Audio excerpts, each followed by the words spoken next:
The show begins with a brave group of Vikings sailing toward an unfamiliar shore. As soon as they land on the shore, they are met with venomous snakes and swarming insects, signaling that the land is dangerous. With their rations running low, they decide to venture into the dense forest, hoping to find some resources. But as they move deeper, a bunch of arrows strikes one of their mates that kills him instantly. Finding no resources and facing constant danger, the Vikings decide to return to their homeland. When they approach the shore, they find no wind to carry their boats away from the land. Desperate, they call on their god, All-Father, for help. They first try to please him by poking out their eyes, but the wind does not change. In their next attempt, they set one of their own on fire, but still, the god's power remains silent. With no other choice, they turn to what they believe will catch their war god's attention, fighting. They begin a brutal battle among themselves. As the fight intensifies, the All-Father seems to be pleased, and just as the chaos reaches its peak, a strong wind picks up, filling their sails and allowing the surviving Vikings to escape the cursed land.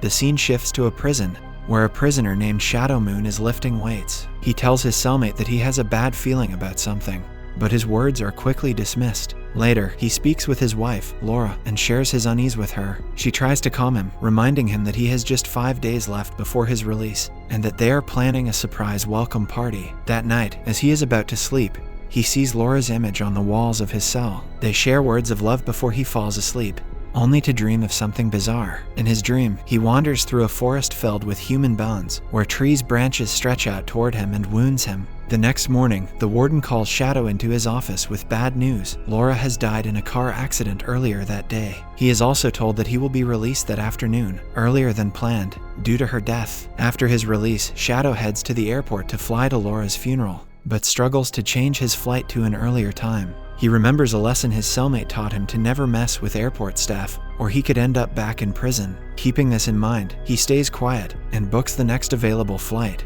It is for the following morning, so he waits in the airport lobby all night. In the morning, at check-in, Shadow notices an old man who quickly gains the sympathy of an airline employee. Despite not having a ticket, the man somehow ends up in first class. Shadow's seat is double booked, so he is placed next to the old man, who makes no effort to hide his trick. As they strike up a conversation, the old man introduces himself as Mr. Wednesday, who knows an unexpected amount about Shadow. As they talk, Mr. Wednesday offers Shadow a job, but Shadow declines, mentioning that he already has a position lined up at a friend's gym. The old man mutters that Shadow might not have a job after all, and tells him to think it over. Afterward, Mr. Wednesday falls asleep, and not long after, Shadow does too. He has another strange dream, this time encountering a flaming buffalo in an orchard covered with skulls. He is suddenly awakened when the plane lands early due to weather issues. Determined not to miss his wife's funeral, he rents a car and drives home. Meanwhile, at a bar, a man meets a woman named Bilks, whom he is connected with through a dating site. Though it is their first meeting, she quickly leads him to the bedroom, where she begins to seduce him. As they become intimate, she asks him to whisper her name and worship her as a god.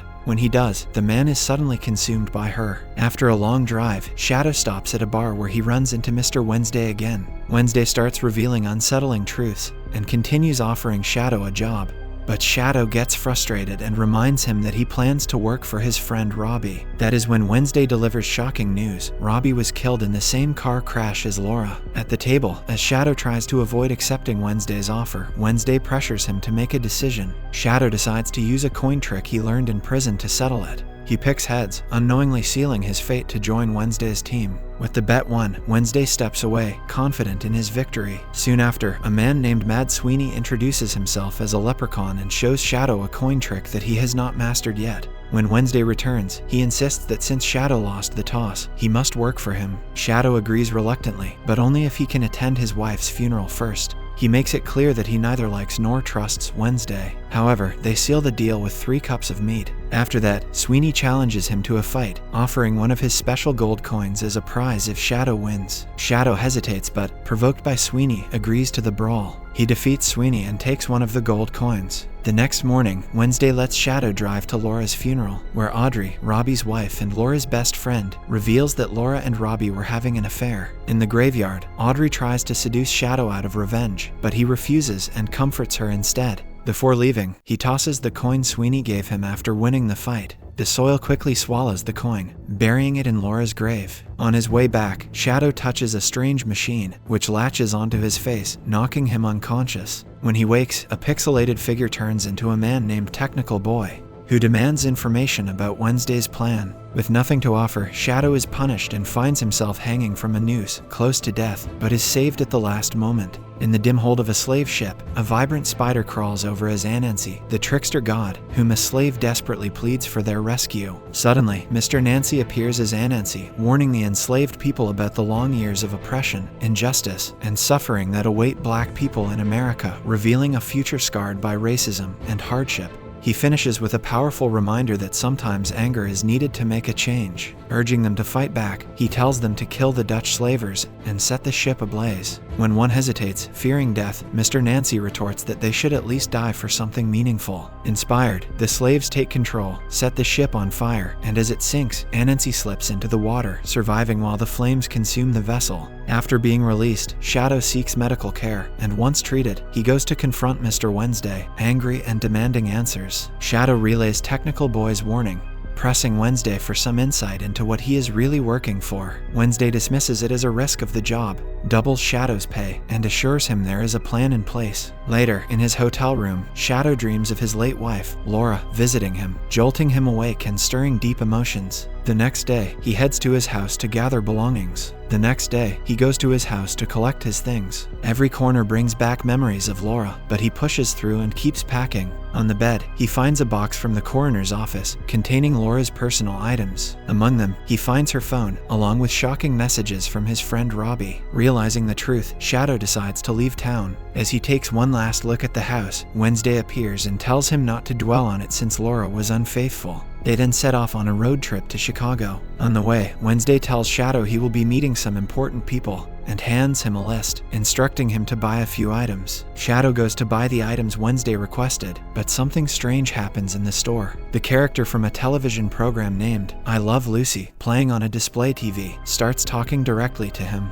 When Shadow tries to turn it off, she is automatically turned on and explains that she is worshipped through screens, as people give up their time to TVs, phones, and other devices. She praises him for handling Technical Boy well, and tries to convince him to join her, claiming that Wednesday and his crew cannot compete with her. Shadow refuses and quickly leaves the store. Later, he meets Wednesday at a diner and tells him he feels like he is losing his mind after talking to the girl on the TV. Wednesday says it is actually a good sign. They're paying attention to him, which is better than being ignored. Although Shadow would rather be left alone, Wednesday insists that it is better to be noticed than forgotten, and explains that strange events are a type of learning, like a new language. He adds that either the world is crazy or Shadow is, and when Shadow asks if he is being messed with, Wednesday hints that a little madness might be the least of his worries. After the conversation, they then continue their journey. On the road, Wednesday throws away the cell phones Shadow bought, saying they do not need them. The scene briefly shifts to Bilquis, who continues to demand sacrifices from her lovers, both men and women. Meanwhile, the men arrive at an apartment in Chicago, home to 3 sisters named Zoria. Shadow and Wednesday meet only 2 of the sisters, as the elder explains that the third is asleep and needs her rest. Wednesday flirts with one of the sisters, offering a gift for each of them. The eldest sister, Veternia, gives Shadow coffee and offers to read his fortune. An older man named Chernobog enters and, though clearly unhappy to see Wednesday, agrees to let them stay briefly. The man introduces himself as the brother of the 3 sisters and mentions that he works at a slaughterhouse. While Chernobog and Wednesday talk in another room, Veternier reads Shadow's fortune from his coffee residue. She predicts a long, happy life with many children for him, and assures him he will not die from cancer, though his mother did. Shadow finds Chernobog and Mr. Wednesday arguing in the room, with Chernobog insisting he will not go with Wednesday. Hearing this, Wednesday prepares to leave, but Chernobog stops him, saying he cannot let him go without having supper first. Later, Wednesday, Shadow, Chernobog, and the 2 sisters sit down for dinner, where Chernobog talks about the gruesome details of his job, causing embarrassment for his sisters. After the meal, Chernobog challenges Shadow to a game of checkers. Shadow agrees, and as they play, Chernobog raises the stakes. He insists that if he loses,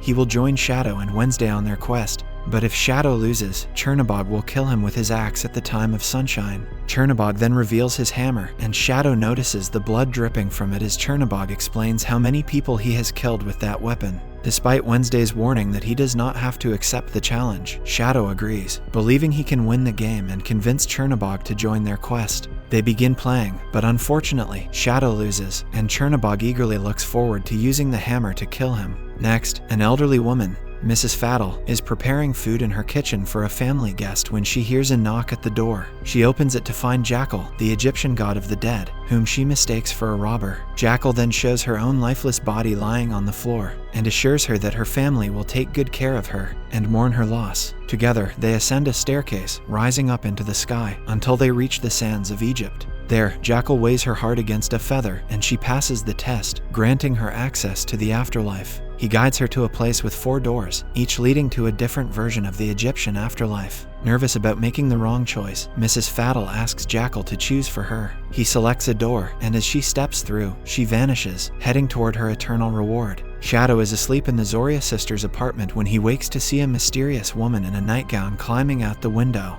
He follows her to the rooftop, where she introduces herself as the 3rd sister, Zoria Polynochnaea. She explains that the 3 sisters each watch the sky at different times to keep a demon from escaping and ending the world. Polynochnaea then reads Shadow's fortune without his consent, instantly realizing he has bet his life and lost it to Chernabog. Noting that he often gives away his own protection, she asks him to kiss her. But as Shadow is hesitant, she kisses him herself, then pulls the moon from the sky in the form of a coin, telling him to keep it safe. Shadow suddenly wakes and heads to Chernabog, challenging him to a second game of checkers with the moon coin in hand. The terms of the game are simple. If Shadow wins, Chernabog will join him and Wednesday on their trip to Wisconsin. If Chernabog wins, he will get 2 swings at Shadow's head. Chernabog agrees, and they sit down to play again. Meanwhile, Wednesday approaches Vecherniea, asking her to read his fortune. She studies his coffee grounds and warns him that his plans will fail, though he assures her that is just the day's fortune. When he invites her for a walk, she predicts it will rain, but he persuades her to go with him.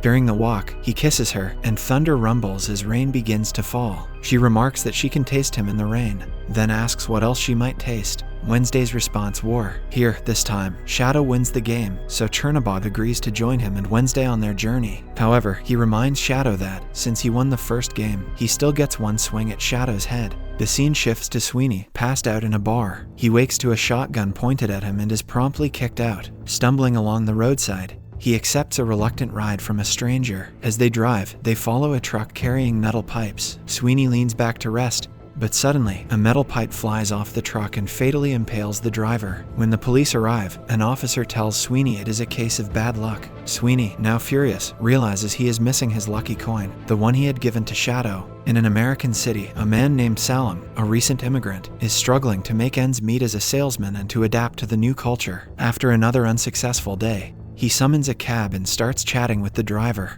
who is also of Middle Eastern descent. During their conversation, the driver dozes off at a red light, and Salim tries to wake him. As the driver stirs, his sunglasses slip, revealing flames in his eyes. Salim realizes he is sitting next to a Jinn, a mythical creature he had only heard about in childhood stories. The Jinn explains that he is unlike the ones in the stories. He does not have the power to grant wishes, which is why he works as a cab driver. The two continue to talk, and Salim, moved by the driver's struggles, places a supportive hand on his shoulder as they arrive at his hotel. Salim gives the Jinn his room number, and they go upstairs together. In the hotel room, they share an intimate night, during which the Jinn fills Salim with his flame. The next morning, Salim wakes up to find the Jinn gone, leaving behind his clothes, ID, and driver's license. Salim puts on the Jinn's belongings, goes outside, and sees the cab the Jinn was driving. Taking this as a sign, Salim steps into the Jinn's role and begins his new life as a cab driver. Shadow and Wednesday arrive at the bank with plans to rob it. Shadow feels uneasy about this, especially since he has just been released from jail and does not want to go back. Despite his concerns, Wednesday buys Shadow a hot chocolate and tells him to think about snow. He then takes Shadow to a printing office, where he handles his part of the task while Shadow focuses on the snow. To Shadow's surprise, it starts snowing just as Wednesday finishes his work.